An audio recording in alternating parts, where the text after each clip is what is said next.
بسم اللہ الرحمن الرحیم۔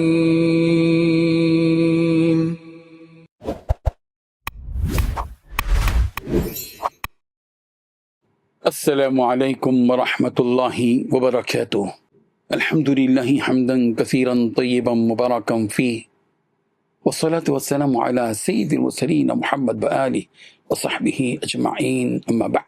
حاضرین و ناظرین، یہ درس حدیث نمبر 486 ہے اور آج کا عنوان ہے دنیا میں مسافر بن کر جینے کی تلقین۔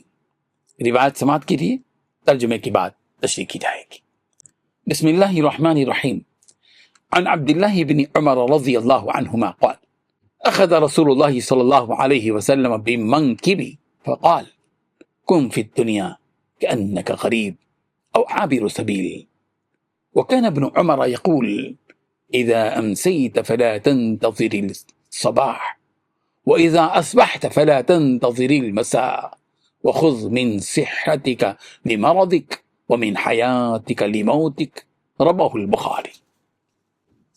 ترجمہ یوں ہے، حضرت عبداللہ ابن عمر رضی اللہ عنہما فرماتے ہیں کہ رسول اللہ صلی اللہ علیہ وسلم نے میرا کندھا پکڑ کر فرمایا کہ دنیا میں اس طرح رہو گویا تم ایک اجنبی ہو یا راستہ چلنے والے مسافر ہو۔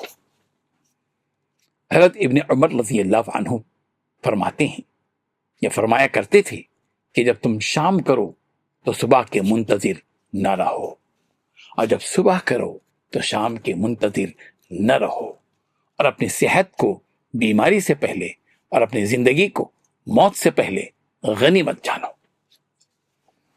بزرگان محترم، یہ حدیث نبی کریم صلی اللہ علیہ وسلم کی نہایت جامع اور گہری نصیحتوں میں سے ہے، جو انسان کو دنیا کی حقیقت اور آخرت کی تیاری کا واضح شعور عطا کرتی ہے اور بندگان خدا کے دلوں کو نرم کرنے والی ہے۔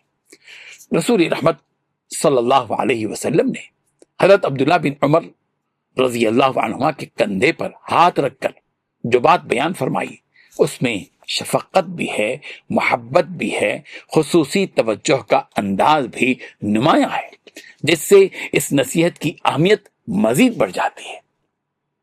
آپ صلی اللہ علیہ وسلم نے ارشاد فرمایا، حضرت عبداللہ ابن عمر کے کندھے پر ہاتھ رکھ کر کہ کن فی الدنیا کانک غریب، دنیا میں اس طرح رہو جیسے کوئی اجنبی رہتا ہے یا مسافر ہوتا ہے، یعنی ایک انسان دنیا کو اپنا مستقل ٹھکانہ نہ سمجھے بلکہ اسے عارضی قیام گاہ جانے۔